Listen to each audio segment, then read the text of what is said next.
Hello, thank you for participating in Fiscal Year 2022's Department of Education's Fulbright-Hays Group Projects Abroad Long-Term Technical Assistance webinar. My name is Cory Neal, and I am the GPA Program Manager. Please note that we will be conducting two separate workshops this year for the GPA Short-Term Projects and the GPA Long-Term Projects. This technical assistance workshop will focus on the long-term projects. Both webinars have been pre-recorded and can be accessed through the Department of Education's GPA website and IFLE's YouTube channel. The agenda for the Technical Assistance Workshop is as follows. We will review the purpose of the GPA Long-Term Program. We will also review the competition highlights as referenced in the NIAs. We will discuss the eligibility requirements for both applicants and participants. We will review the long-term project type. We'll discuss each of the project phases for long-term projects. We'll go over allowable costs. We will review the selection criteria and the process for selecting awardees. And lastly, we'll provide some helpful tips for developing a competitive application. The Fulbright-Hays GPA program is designed to contribute to the development and improvement of the study of modern foreign languages and area studies in the United States by providing training opportunities for faculty, teachers, and upperclassmen and/or graduate students in foreign language countries where the U.S. has diplomatic representation. Long-term advanced overseas intensive language training projects are designed to take advantage of the opportunities present in the foreign country that are not present in the United States when providing intensive advanced foreign language training. We define area studies as the study of the aspects of a society or societies, including the study of their geography, history, culture, economy, politics, international relations, or languages. For FY 2022, our estimated range of awards for GPA long-term projects is between $50,000 and $300,000. This is an increase in the previous year, where our maximum grant award was $250,000. For FY 2022, it has been increased, so the maximum award is now $300,000. It's just something to take note of. Our estimated average size of awards is just over 215,000, and our estimated number of long-term awards is 11. Please note the department is not bound by any estimates in this notice. For FY 2022, the absolute priority for our competition is that a group project focuses on one or more of the following geographic regions of the world: Africa, East Asia, South Asia, Southeast Asia and the Pacific, the Western Hemisphere, including Central and South America, Mexico, and the Caribbean, Eastern and Central Europe and Eurasia, and the Near East. Please note that GPA long-term projects that focus on Western Europe will not be reviewed. These countries include Andorra, Austria, Belgium, Denmark, Finland, France, Germany, Greece, Iceland, Ireland, Italy, Liechtenstein, Luxembourg, Malta, Monaco, the Netherlands, Norway, Portugal, San Marino, Spain, Sweden, Switzerland, and the United Kingdom. GPA applicants can earn additional points if they address the following competitive preference priorities. First, GPA long-term applicants can earn 2 additional points if they are from a minority-serving institution. Secondly, GPA long-term applicants can earn 4 additional points if they propose projects that provide substantive training and thematic focus on any foreign modern language except for French, German, Spanish, and of course English. Next, I will cover applicant and participant eligibility requirements. Eligible applicants for the FY 2022 cycle are institutions of higher education, state departments of education, private nonprofit educational organizations, and a consortia of institutions, departments, and organizations. An individual is eligible to participate in a GPA long-term project if he or she is a citizen, national, or permanent resident of the United States, meaning they have a green card, and successfully completed at least 2 years academic training in the language to be studied. If a participant is a native speaker of the language your project intends to study, the participant must still have the 2 years of academic training in this language. Native speakers are not excluded from this requirement. Participants should be studying in the fields of humanities, social sciences, foreign languages, and/or area studies. Generally, your group may include graduate students, or juniors or seniors in higher education institutions who are prospective teachers in the areas previously mentioned. And they can also be graduate students or juniors or seniors in higher education institutions who plan to apply their language skills and knowledge of countries vital to the United States national security in fields outside teaching, including government, the professions, or international development. So let's take a look into the features of a GPA long-term project. Your long-term GPA project must study a language indigenous to the country you plan to study in and be designed for maximum use of local institutions and personnel. Language training must be given at the advanced level that is equivalent to that provided to students who have successfully completed at least 2 academic years of language training. GPA long-term grantees must have the appropriate language instructor administer pre- and post-test language evaluations to all participants. Okay, let's take a look at the numbers. For long-term advanced intensive language projects, the minimum time spent in the host country is 8 weeks. This does not include the pre-departure orientation in the US. Your grant performance period is 24 months. The minimum amount of participants is typically 12 participants and 1 project director for a total of 13 individuals traveling. The maximum grant award for the GPA long-term, as I mentioned, has been increased to $300,000. This information can be found on page 18 of the application handbook. We highly encourage each applicant to check the State Department's websites for alerts and warnings, as GPA applicants proposing to travel to a country that is closed to Fulbrighters will be disqualified. The countries on the slide are the current countries that are closed to Fulbright-Hays programs. If you are unsure of a specific country, please feel free to email me at gpa@ed.gov. Also, if you have any question or you see a country or you anticipate applying to a country that's not on this list, but you may just want to double check with me, please reach out and I'll be able to point you in the right direction. Okay. Grantees will have 24 months to carry out their project activities. So for FY 2022, the proposed start and end dates are June 15th, 2022 to June 15th, 2024. Of course, these dates aren't necessarily the exact dates that we plan to have all of our programs commence and end, but these are the proposed dates. All right, let's discuss the GPA project phases. These phases include the pre-departure phase, the overseas phase, and the post-overseas or follow-up phase. For the pre-departure phase, grantees should allot at a minimum 16 hours towards pre-departure orientation. Pre-departure preparation should consist of conducting a series of lectures on the country of study. You can also send advanced reading materials to participants several weeks out prior to pre-departure orientation. For this orientation, we suggest the applicant include guidelines on conduct, discussions on daily living and traveling in your host country, team building exercises, team assignments, and individual proposed projects, cross-cultural training, and language assessments. This slide is an example of a pre-departure orientation schedule. Please make sure your pre-departure orientation is detailed as demonstrated by this slide. You may include a copy of your pre-departure orientation in the appendices of your application package, and it is highly encouraged that you do that. Please note that this is only a sample. Your pre-departure orientation schedule will depend on the intensity of your language programs, your partners you may include, et cetera, et cetera. Okay, the next phase is your overseas phase. This is where you should provide detailed information on your in-country itinerary.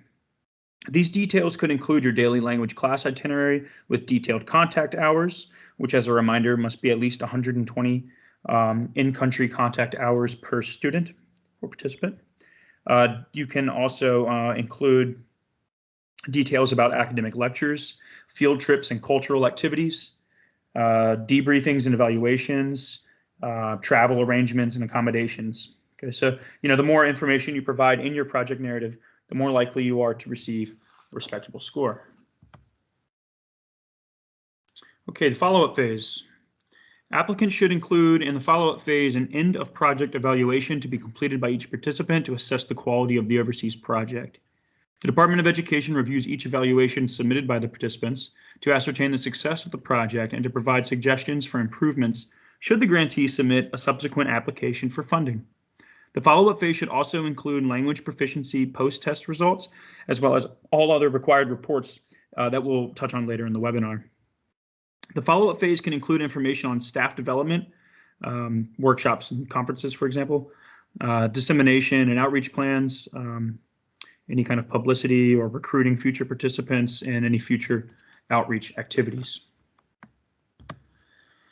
Okay, up next, we have selection criteria. These are the criteria that will be used to score your application. Okay. These 8 criteria are your selection criteria that you will address in your project narrative.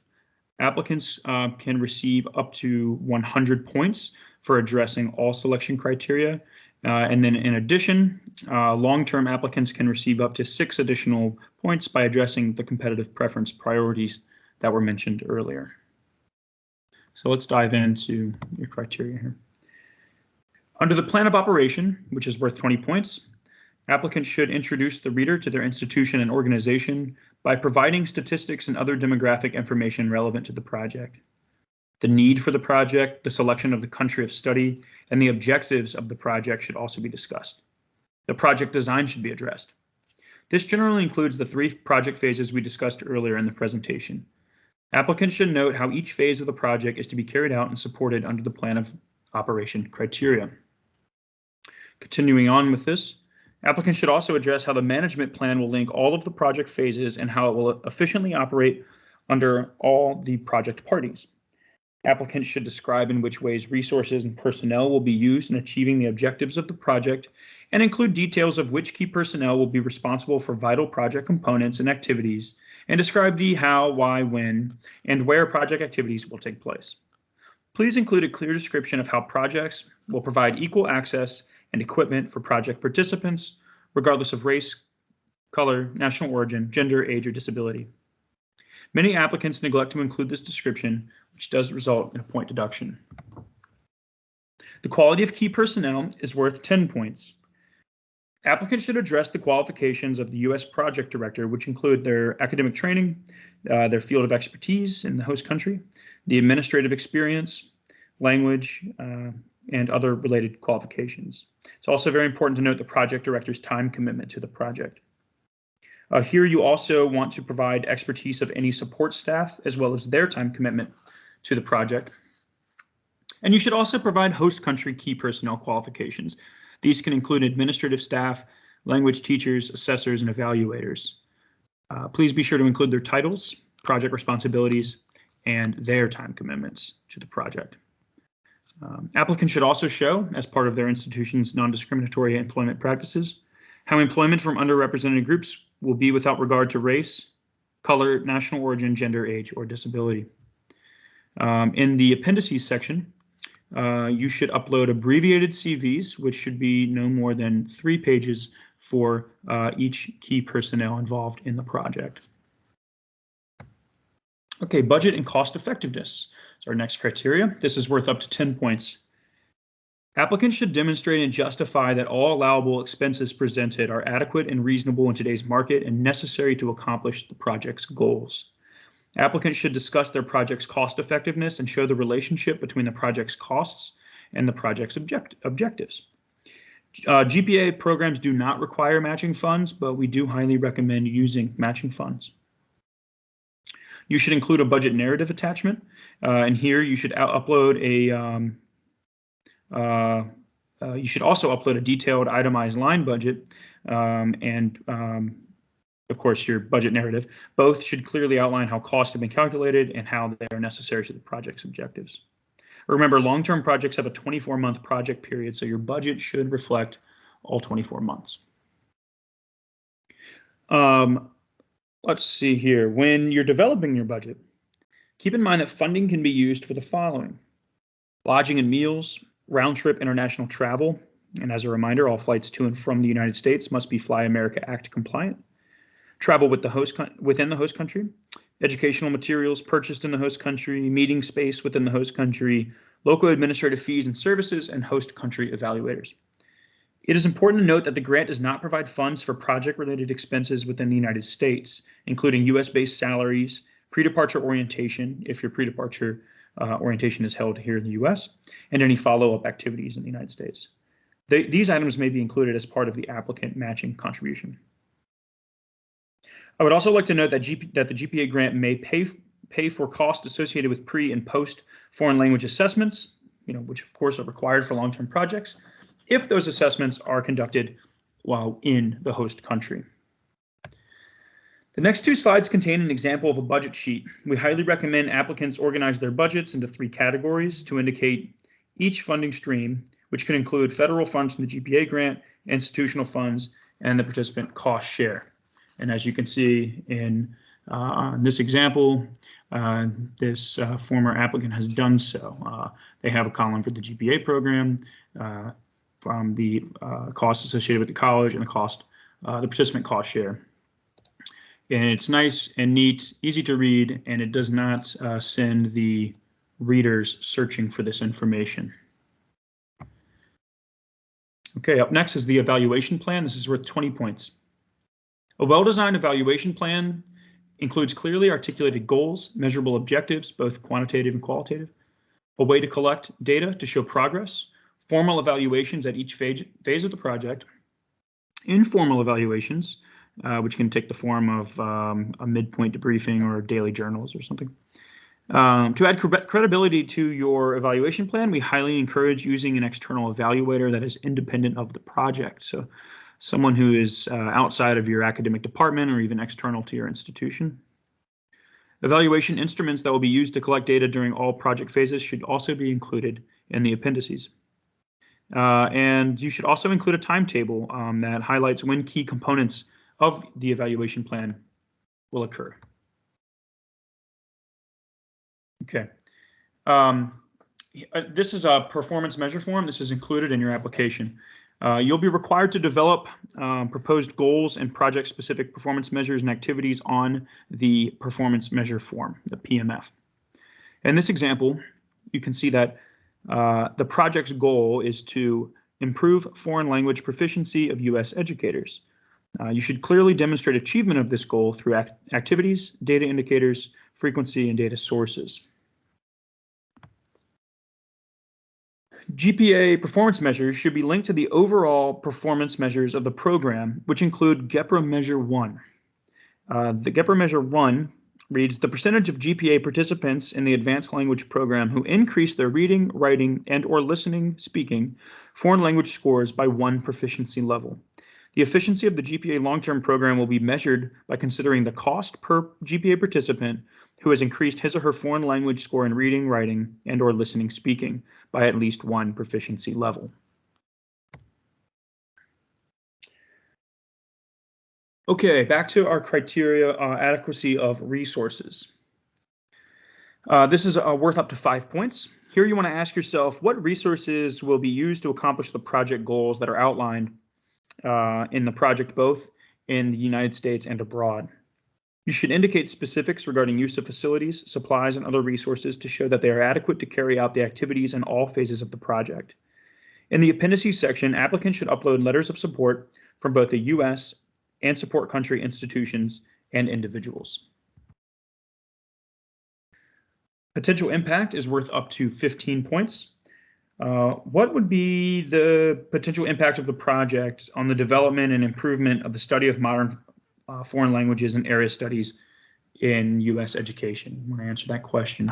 You want to describe possible long-term benefits to project participants, their students, if relevant, their colleagues, communities, etc., resulting from successful completion of the grant. You want to indicate the process by which resulting curricula or projects or research will be evaluated for accuracy and effectiveness. Relevance to institutional development is worth up to 10 points. Applicants should discuss the mission, goals, and objectives of the applicant institution, as well as what it would mean to have a GPA grant. You want to describe the relationship between the project and the institution's program development in modern foreign language and area studies. And you want to outline what changes will take place due to having a GPA project. And your last criteria is the need for overseas experience, and this is worth 10 points. Applicants should discuss how their project will bring about a better understanding of the host country. You should address the question, why this particular group to this particular place? And lastly, you want to describe the relationship to the project and the institution's program development in modern foreign languages and area studies. Okay, so those are your criteria. And I mentioned multiple times within the criteria discussion the appendices. So in grants.gov, you have an appendices section, and this provides applicants with an other attachment section that can include some of the items that I've already mentioned. Those things can be pre-departure orientation agendas, overseas project itineraries, any follow-up activities, the CVs of key personnel, the letters of support, evaluation materials, timelines, PMF forms, and so on. Okay, at this time, I'd like to provide you with some tips on putting together a successful application package. As you're getting organized, we encourage applicants to review abstracts of funded grantees and past successful proposals located on the GPA website. We encourage applicants to develop internal and external linkages that will assist you in putting together a solid application. For example, you may want to meet with relevant staff from the Grants and Contracts Office or coordinate with your colleagues on campus that have international education and grants experience to develop a robust plan of operation and management plan. In addition, applicants that have secured an external evaluator will send a strong signal to peer reviewers that you're serious about evaluation. We strongly encourage applicants to review the FAQs on our website. We advise you to designate a management team with international and grants experience. We advise you to identify your institution or department's needs and wants and start requesting letters of support, both from the US and abroad. We also highly recommend that you review the Federal Register Notice and the GPA program website for updated information. And lastly, please feel free to contact me directly, and I would be more than happy to assist you with any questions you have along the way. When writing your proposal, make sure you address all selection criteria in the order listed in the application package. Applicants should not make peer reviewers search for the information. Generating a table of contents is very helpful in developing a highly organized application. Applicants should also provide a detailed plan of operation and evaluation and include sufficient details so that someone unfamiliar with your project could conduct it. Write clear, measurable goals, objectives, and outcomes. Provide a specific and detailed budget. Avoid grammatical errors and specific professional jargon and acronyms. And use persuasive descriptions of how your project operates. I can't stress enough how important it is to be clear, concise, and detailed. When submitting your application, make sure you register early on grants.gov to avoid any system issues. Save your written proposal to avoid any computer issues. And if your institution is not funded, consult the reviewer comments and reapply.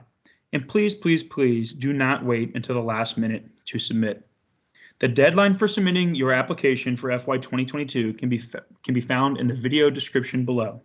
If you have, if you're unable to locate that, you can reach out to me as well. All applicants will be notified of their results via email no later than September 30th, 2020. Of course, we aim to notify all applicants much earlier than that. You will be notified whether your application was successful or not. Scores and comments will be sent to all applicants via email, and for successful grantees, be prepared to hit the ground running. Here's a few websites that are very helpful, that will be very helpful to you as you work on your applications. You can find sample abstracts from past successful projects, sample narratives, submission instructions, and a link to subscribe to our quarterly newsletter. This slide contains a link to the GPA website as well as my contact information. Please do not hesitate to reach out to me as I'm more than happy to answer any questions. One last note, institutions are able to apply for more than one GPA grant. You can submit for multiple long-term projects, multiple short-term projects, or a combination of both long-term and short-term. If you do choose to submit a short-term application, please be sure to watch the short-term technical assistance webinar, as short-term applications have different requirements than long-term applications. You can find the short-term webinar at the International Foreign Language Education's Office YouTube channel. Thank you for taking the time to listen to the GPA Long-Term Technical Assistance webinar. I hope it will help you in putting together a competitive application. We wish you the best of luck and look forward to your application.